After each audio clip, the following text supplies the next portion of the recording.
warahmatullahi wabarakatuh. Selamat pagi teman-teman. Selamat pagi. Gimana nih teman-teman semua kabarnya? Alhamdulillah baik. Alhamdulillah ya baik. Teman-teman semua masih pada semangat tidak?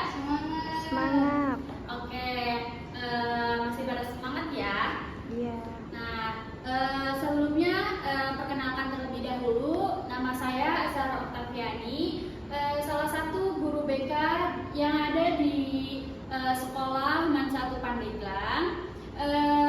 Dan teman-teman pasti penasaran nih, tujuan saya kesini itu mau apa? Ada yang tahu tidak? Nggak tahu. Oh tidak ya. Di sini saya itu ingin memberikan pernyataan atau memberikan kertas lembar pernyataan dari DCM atau daftar cek masalah. Nah, ada yang tahu tidak daftar cek masalah itu apa atau DCM itu apa? Nggak tahu. Oke, jadi daftar cek masalah atau DCM itu di mana berisi pernyataan-pernyataan yang sedang dialami oleh teman-teman atau juga yang sudah pernah dialami teman-teman gitu.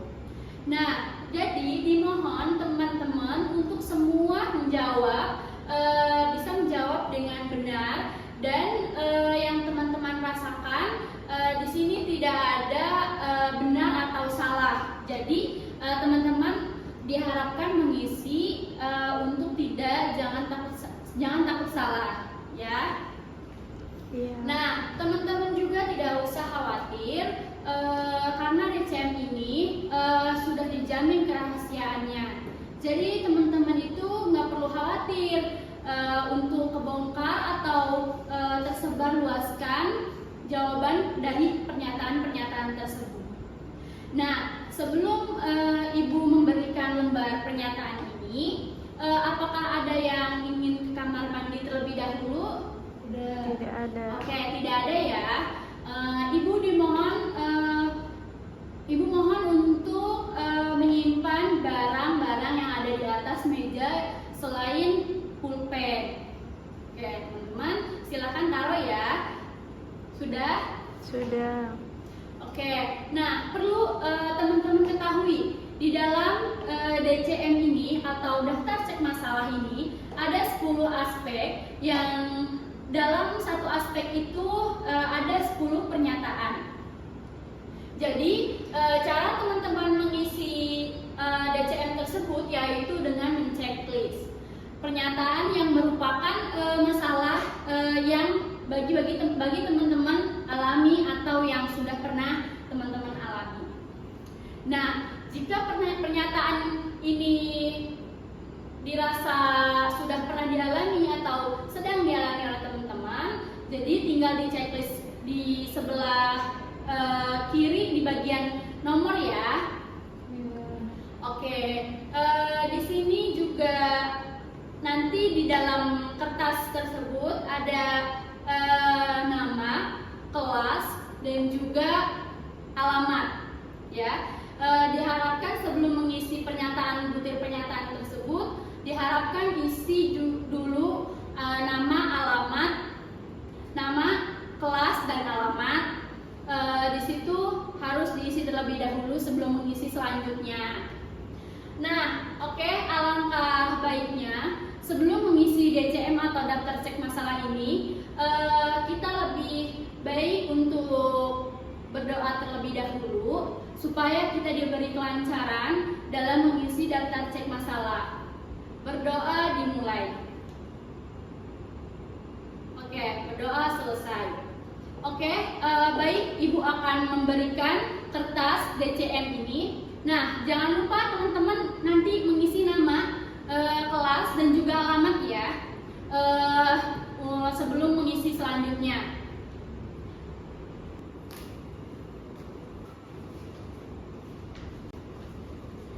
Nah, oke teman-teman, saya sudah mengambil kertas DCM ini. Di sini jangan lupa untuk mengisi nama dan juga kelas dan juga alamat ya. ya. Oke, Ibu akan memberikan waktu untuk kalian mengisi dalam waktu 45 menit dari sekarang. Dimohon diharapkan untuk tertib semuanya, mengisi dengan teliti dan juga teratur ya. Oke, Ibu akan bagikan ya. Oke, teman-teman semuanya, sudah 45 menit kita mengisi butir pernyataan dari DCM. Semuanya sudah selesai semuanya? Sudah. Oke, Ibu akan mengembalikan atau meminta kertas yang tadi sudah diberikan ya, kalau jika sudah.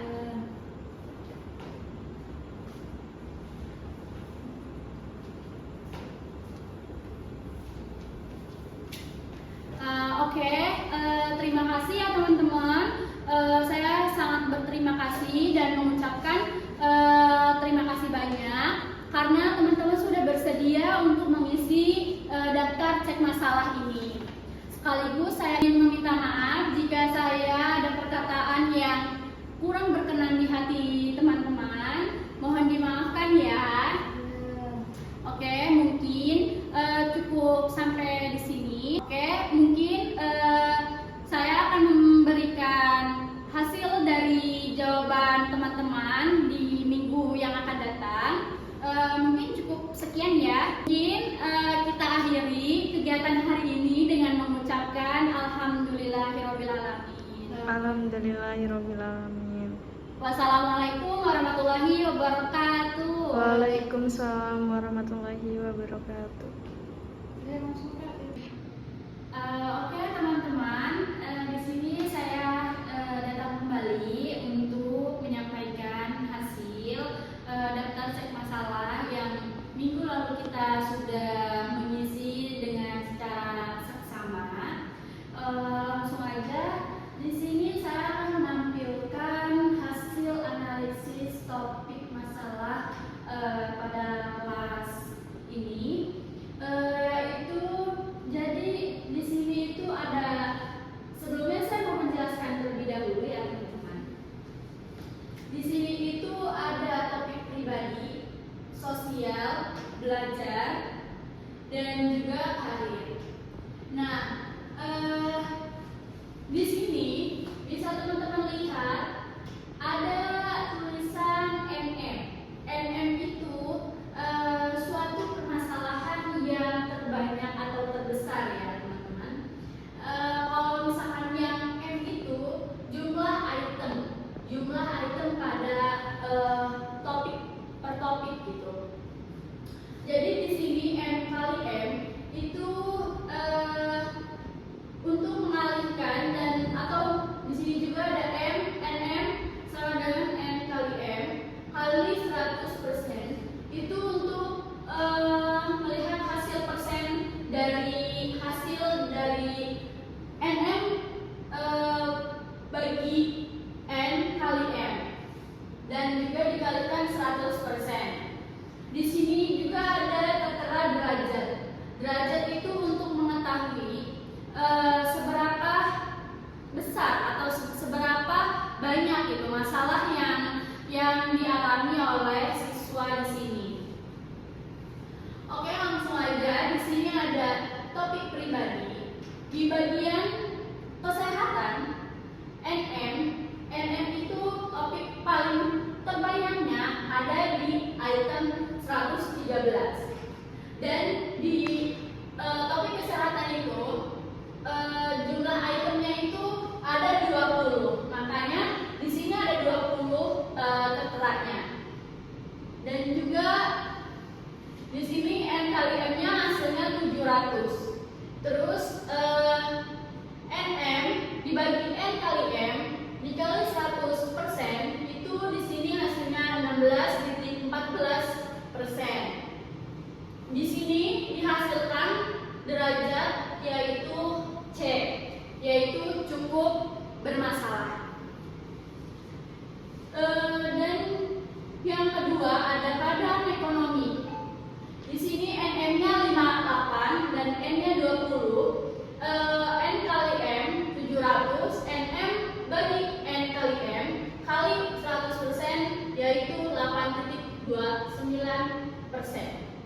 dan derajatnya itu ada B.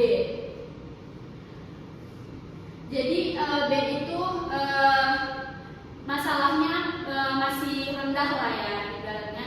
Jadi belum terlalu berat juga permasalahannya. Dan di sini ada C, kehidupan keluarga. Di kelas ini ada NM-nya itu 50. Di bagian 50 permasalahan yang paling terbanyak. N-nya itu jumlah itemnya tetap 20 dan N kali M-nya tetap 700. Dan di sininya 7,14% dan derajatnya B. Dan di sini ada D, agama dan moral. Di kelas ini tuh NM-nya di bagian paling banyaknya di item 39. Masalah paling terbanyaknya di item 39 dan N-nya itu ada 20 jumlah item topiknya. N kali M 700 dan di situ ada 5,57% dan di situ ada derajatnya B. Dan yang terakhir di bagian topik pribadi bagian E, rekreasi dan hobi itu NM-nya 80 dan N-nya itu 20, bisa teman-teman lihat. Nah, N kali M-nya 700 dan persennya itu 11,43% dan derajatnya itu C, berarti cukup bermasalah. Di sini yang kedua ada bidang atau topik sosial, bagian hubungan pribadi. Ada 99 NM dan N-nya 20 item. Terus ininya 700, persennya 14,14% dan derajatnya itu C. Dan di bagian kehidupan sosial dan berorganisasi, NM-nya 95 N atau itemnya ada 20. Di sini ada 700 dan di sini ada persennya 13,57% dan derajatnya itu C, berarti cukup bermasalah. Dan yang terakhir di bagian topik sosial ada masalah remaja. Di NM-nya ada 54 dan N-nya 20 item di permasalahan tersebut dan di sini ada 700, di sini persennya 7,71% dan derajatnya itu B. Berarti masih rendah ya teman-teman untuk soal permasalahan. Di sini ada topik belajar. Di bagian penyesuaian terhadap sekolah, di bagian NM-nya itu paling terbanyak di bukti 51 dan itemnya di bagian belajar ini yaitu ada 20. Di sini ada 700 hasilnya dan di sini persennya 7,29% dan derajatnya itu B. Berarti masih rendah. Di sini ada penyesuaian terhadap kurikulum. Di bagian NM ada 68 paling terbanyak dan jumlah itemnya tetap 20.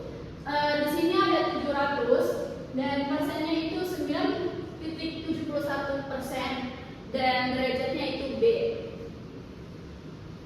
Bagian C, kebiasaan belajar. Permasalahan terbanyaknya ada di bagian nomor 135 dan itemnya di 20. Item permasalahannya itu tetap 20. Di sini ada 700 dan persennya 19,29% dan untuk persenannya derajatnya yaitu C, cukup bermasalah. Yang terakhir ada di bagian karir, masa depan dan cita-cita. Permasalahan yang paling terbanyak yaitu ada di nomor 95 dan item per topiknya yaitu 20. Di sini ada 700 dan untuk persennya 13,57% dan di sini derajatnya ada C, cukup bermasalah.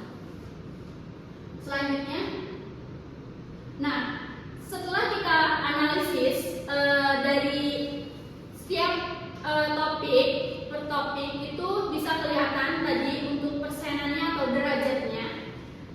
Kita supaya jelas kita membuat diagram grafik analisis TCM berdasarkan topik masalah. Bisa teman-teman lihat, ini paling tertinggi permasalahannya ada di bidang kebiasaan belajar. Kebiasaan belajar yaitu ada di angka 10,20%. Dan yang kedua ada di bagian kesehatan, ada di angka 16,14%. Dan yang ketiga ada di bagian hubungan pribadi.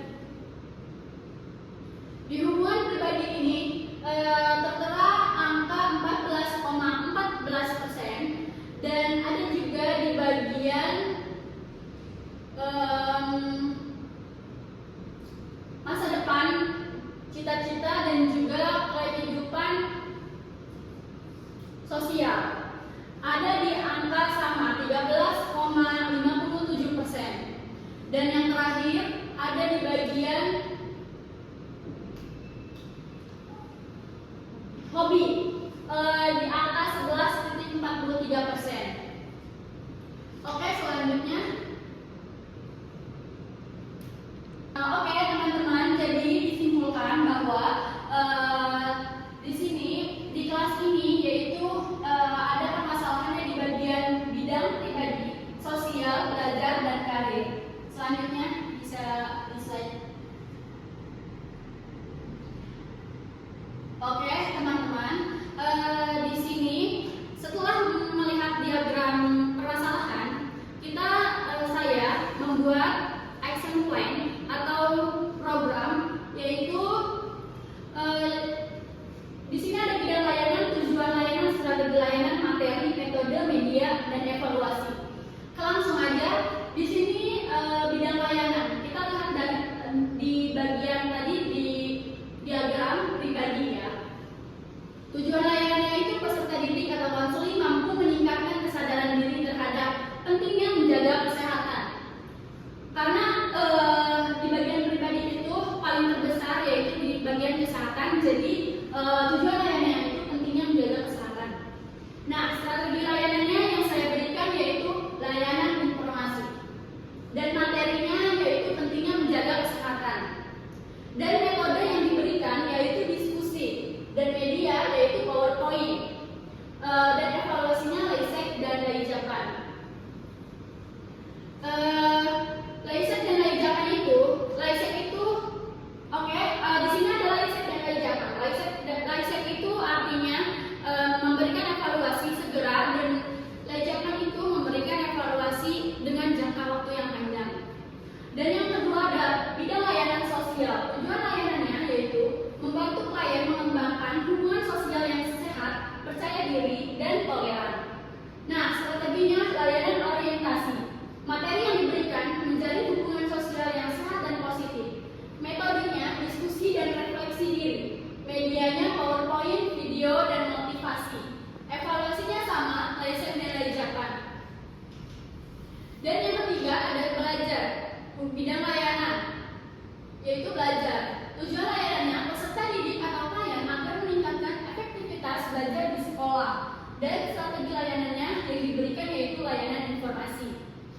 Dan materinya pentingnya kebiasaan belajar dan menanamkan kembali semangat belajar.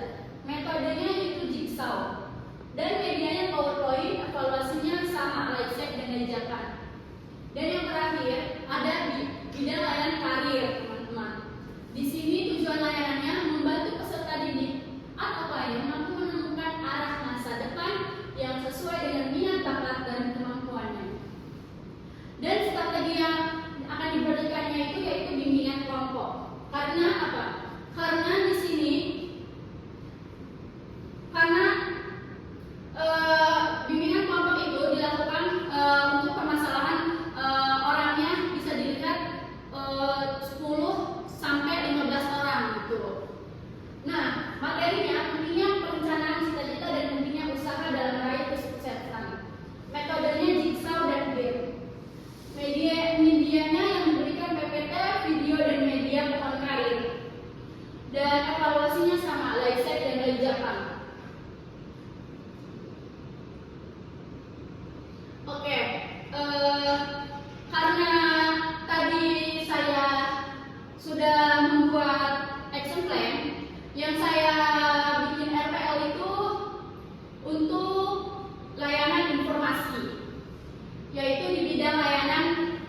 pribadi belajar. Topik layanannya itu menjaga kesehatan, kebiasaan belajar. Karena mencakup pribadi dan belajar ya teman-teman. Fungsi layanannya itu pemahaman dan pengembangan. Karena melihat dari topik layanan yaitu menjaga kesehatan, kebiasaan belajar. Tujuan umum. Di situ teman-teman bisa lihat tujuan umumnya peserta didik mampu menjaga kesehatan diri dan membiasakan pola belajar yang baik untuk meningkatkan semangat belajar. Apa sih tujuan khususnya? Tujuan khususnya yaitu peserta didik memahami pentingnya kesehatan dan mampu menerapkan kebiasaan belajar yang baik. Nah, sasaran layanannya kelas BKI 5D. Materi layanannya pentingnya menjaga kesehatan, pentingnya kebiasaan belajar, menemukan kembali semangat belajar. Waktu yang diberikan oleh saya kemarin yaitu 40 menit. Sumbernya yaitu Hanifah Erma Cara Hidup Sehat PT Balai Pustaka Persero 2011 dan Ubun Ulfiani Pengaruh Kebiasaan Belajar dan Motivasi Berprestasi Terhadap Kemandirian Belajar pada Siswa Kelas 4 Skripsi 2018 halaman 7 sampai 27. Dan metode atau teknik yaitu diskusi atau jigsaw. Media atau alat yaitu PowerPoint. Pelaksanaannya itu ada tahap pelaksanaan, ada pernyataan umum. Yang pertama membuka salam dan doa. 2. Membina hubungan baik dengan peserta didik, menanyakan kabar. Dan yang ketiga ada menyampaikan tujuan layanan, dan yang terakhir ice breaking dan menanyakan kesiapan peserta didiknya. 2 ada penjelasan tentang langkah-langkah kegiatan. Jadi saya menjelaskan terlebih dahulu tentang proses pelaksanaan kegiatan dan menjelaskan pentingnya menjaga kebersihan dan membangun kebiasaan belajar yang baik sesuai dengan permasalahan yang kita ambil tadi. Dan yang selanjutnya mengarahkan kegiatan atau konsolidasi, memberikan arahan kepada peserta didik mengenai jalannya kegiatan bimbingan klasikal sesuai dengan RPL, dan konselor menjelaskan tujuan kegiatan. Selanjutnya konselor mengarahkan peserta didik untuk memperhatikan penjelasan materi yang diberikan oleh konselor melalui media PowerPoint dan menanyakan kepada peserta didik tentang kegiatan yang akan dilakukan. Dan yang terakhir ada tahap peralihan atau tahap transisi. Yang pertama, konselor menanyakan kesiapan para peserta didik dalam melaksanakan kegiatan. Dan yang kedua, konselor memberi kesempatan bertanya kepada setiap peserta didik. Yang terakhir, konselor menjelaskan kembali secara singkat tentang kegiatan dan tanggung jawab konseling. Begitu untuk RPL. Dan selanjutnya ada tahap inti. Tahap inti ada kegiatan peserta didik. Yang pertama mendengarkan penjelasan tentang pentingnya menjaga kesehatan dan membangun kebiasaan belajar yang baik. Dan yang kedua memperhatikan PowerPoint. Dan yang ketiga berpartisipasi aktif. Dan ada juga kegiatan guru bimbingan dan konseling atau konselor. Jadi tugas konselor atau guru BK yaitu menjelaskan materi. Yang kedua memfasilitasi diskusi. Dan yang ketiga membimbing peserta didik dalam melakukan refleksi diri dan memberikan umpan balik. Dan ada yang terakhir yaitu ada evaluasi. Evaluasi itu ada dua, yaitu yang pertama evaluasi hasil atau yang pertama evaluasi proses dan yang kedua evaluasi hasil. Di sini ada evaluasi proses. Konselor aktif memberikan semangat dan motivasi kepada peserta sejak awal kegiatan. Dan yang kedua kita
pembagian tugas guru bimbingan dan konseling atau konselor. Karena di RPL ada bidang pribadi, sosial, belajar karir, jadi kita checklist semua.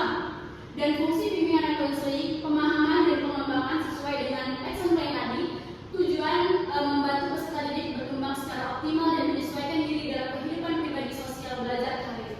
Dan waktu pelaksanaannya yaitu awal semester ganjil. Di sini ada asesmen kebutuhan. Karena semuanya ada, jadi kita checklist semuanya. Dan fungsinya yaitu pemahaman pencegahan. Tujuannya mengetahui kebutuhan, potensi, dan permasalahan peserta didik sebagai dasar penyusunan program BK. Waktunya awal semester ganjil. Selanjutnya, menyusun program bimbingan dan konseling. Tentunya semua di checklist karena sesuai dengan kita action plan-nya. Dan ada fungsinya pengembangan dan pemeliharaan. Dan tujuannya menyusun rencana kegiatan dan pelayanan BK yang sesuai dengan kebutuhan siswa dan visi sekolah. Dan waktunya awal semester ganjil sama. Dan yang terakhir ada konsultasi program bimbingan dan konseling. Semua bidang kita checklist sesuai dengan RPL atau action plan. Dan ada fungsi pemahaman dan penyesuaian di sini. Terus tujuannya mengkoordinasikan dan menyamakan persepsi pelaksanaan program BK dengan pihak sekolah dan pelaksanaannya awal semester ganjil. Selanjutnya ada pengadaan sarana atau prasarana bimbingan dan konseling. Ini kita checklist semuanya dan ada fungsi pemeliharaan dan tujuannya menyediakan sarana dan prasarana yang mendukung pelaksanaan layanan BK yang efektif. Jadi pelaksanaannya awal semester ganjil. Dan ada layanan bimbingan dan konseling. Berhubung kita melakukan hanya membuat RPL itu bimbingan klasikal, jadi kita checklist hanya di bimbingan klasikal. Dan juga berhubung di action plan itu ada bimbingan kelompok, jadi kita cukup checklist 1. Dan selanjutnya di sini ada dukungan sistem. Bagian melaksanakan nomor 1 ini tidak ada. Dan nomor 2 tidak ada karena kita tidak melakukan, jadi tidak usah diisi. Nomor 3 ada menyusun dan melakukan program bimbingan dan konseling. Itu tentunya ada, jadi kita checklist di bagian bidang yang keempat ini. Membuat evaluasi hasil tentunya ada, makanya kita checklist semua. Dan di sini ada fungsi pengembangan, menilai keberhasilan pelaksanaan layanan BK serta menentukan tindak lanjut. Dan pelaksanaannya akhir semester ya teman-teman. Di sini nggak ada ya teman-teman kegiatan tambahan dan pengembangan profesi. Kita lanjut langsung. Nah, setelah membuat program semesteran, kita perlu juga membuat program tahunan, yaitu di sini ada persiapan melakukan asesmen kebutuhan di minggu pertama dan kedua di bulan September, mendapatkan dukungan kepada sekolah komit sekolah, yaitu di minggu kedua dan ketiga bulan September, dan menetapkan dasar perencanaan layanan di minggu 3 dan 4 September. Pelaksanaan layanan dasar bimbingan klasikal di minggu 3 dan 4 ya, di bulan September, dan juga di minggu pertama dan kedua di bulan Oktober. Dan di sini juga ada di bulan November, di minggu ketiga dan 4. Dan bimbingan kelompok itu dilakukan di minggu kedua dan ketiga di bulan Oktober, dan juga minggu pertama dan kedua di bulan November. Selanjutnya, jika tidak ada, kita lanjut saja, tidak usah diisi karena sesuai dengan RPL dan action plan. Dan di sini ada akuntabilitas. Di sini ada proses atau evaluasi proses. Kita ada di minggu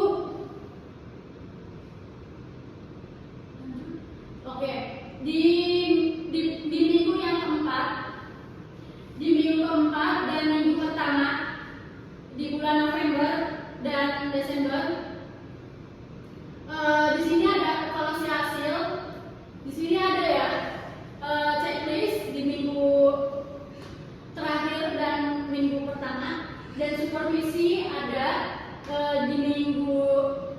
dan keempat, dan ada juga di minggu ketiga, dan ada pembuatan laporan yang terakhir di minggu yang keempat, ya teman-teman. Oke, semua kita sudah membuat dari action plan. Kita sudah membuat hasil analisis permasalahan DCM yang selanjutnya sudah menjelaskan tentang action plan-nya apa, dan juga RPL, dan juga kita sudah membuat program semesteran dan juga tahunan. Oke, mungkin cukup sekian yang bisa saya sampaikan. Semoga kalian bisa memahami apa yang disampaikan saya tadi. Kurang lebihnya mohon maaf. Wabillahi taufiq wal hidayah. Assalamualaikum